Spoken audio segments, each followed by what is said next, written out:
How's it going, everyone?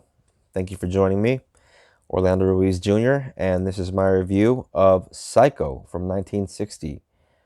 Great Alfred Hitchcock masterpiece, black and white film that to this day still holds up, still creeps me out, and is so well made that this holds up to any modern day horror film and is better than most modern day horror films.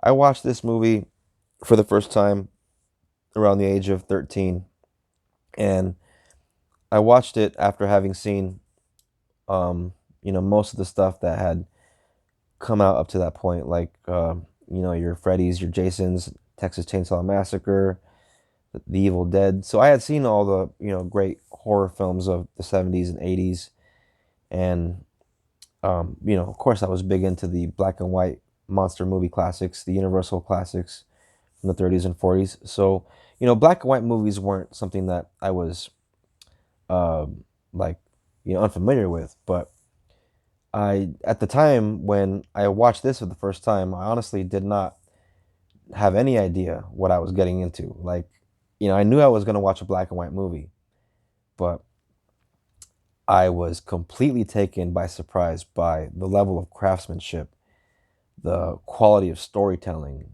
the the directing, the iconic music score by Bernard Herrmann that after watching this film I realized so many other films have tried to copy and honor. Henry Manfredini's score from the Friday the 13th is very much a tribute to uh, the Bernard Herrmann Psycho score. And,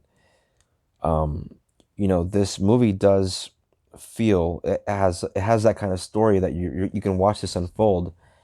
And, this does feel like something that could actually happen, which does give it a real creep factor. In fact, any movie that you watch where somebody decides to go on a road trip and takes a wrong turn and ends up somewhere where they end up in danger, it all goes back to this film. Psycho really started that blueprint, which opened the door for the Texas Chainsaw Massacre to sort of just take it one step further.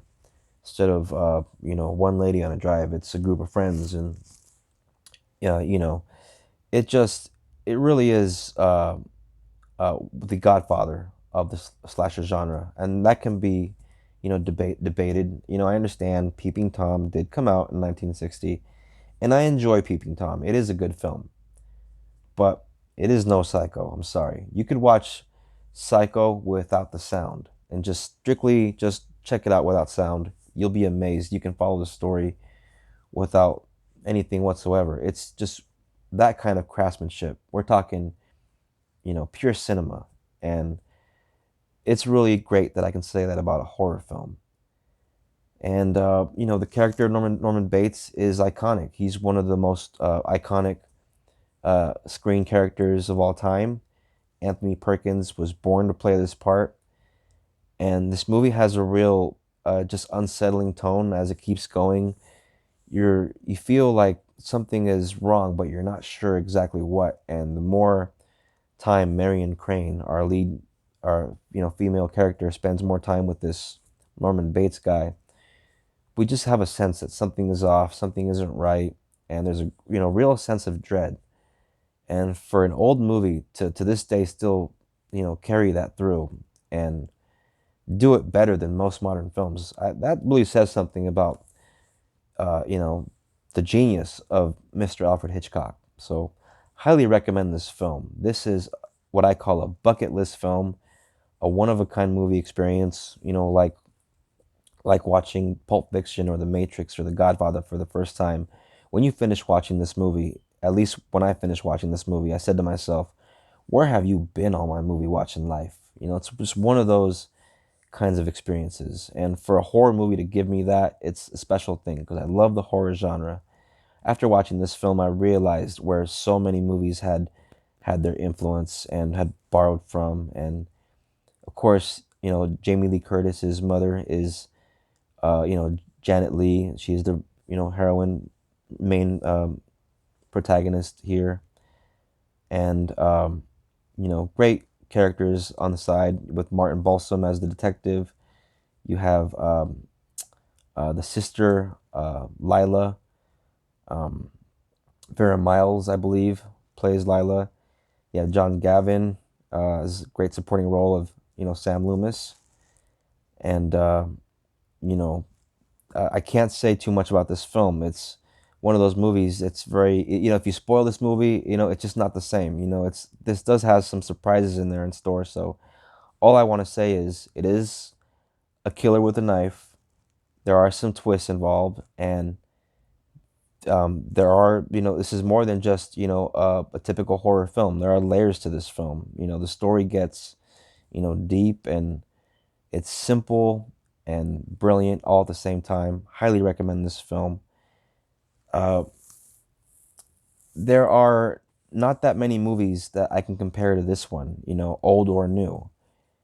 I To me, this is just one of those rare perfect films, and that comes down to this feeling you get while you watch it. You feel like you're in the hands of a true master, and a director that has crafted every scene to perfection, every frame, every camera movement, every line of dialogue. It's all there for a specific reason. Everything is intended for a purpose, and by the time this film is over, um, if it's done its job, then with me it definitely does. You feel a pretty nice little gut punch, um, and in a good way too. Much like most of the great works of some of our best directors. And from me, the twist, I didn't see it coming. I don't know if you will, but a lot of people know this film even though they haven't seen it. That's how iconic it is. Everybody knows the shower scene. Everybody knows, you know, um the Bernard Herrmann music, even though they haven't even seen this movie. It's a piece of music that has been, mimicked and parodied in so many other things.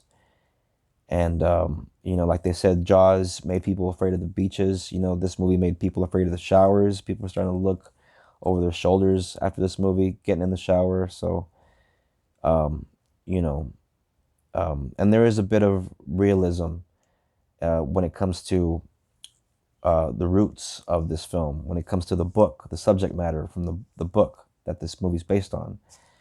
There was a real life serial killer back in the day, Ed Gein, who was an inspiration for not just a character in this film, but also Hannibal Lecter, also Leatherface from the Texas Chainsaw Massacre. So there is a real sense of horror that comes through, even though it is an old film. Yes, it's a black and white golden oldie, but because the acting is so great, because Hitchcock is such a master, because we get all these great artists at the top of their craft. The from Saul Bass doing a great um, introduction sequence, much like his Cape Fear sequence. Anyone that's familiar with Cape Fear, or even the Cape Fear remake, Saul Bass came back to do that.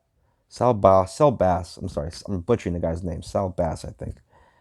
Um, Martin Scorsese even used him when he did Casino. He did the opening titles for Casino. So yeah, the opening titles for Psycho, are iconic. The entire thing from beginning to end is gold.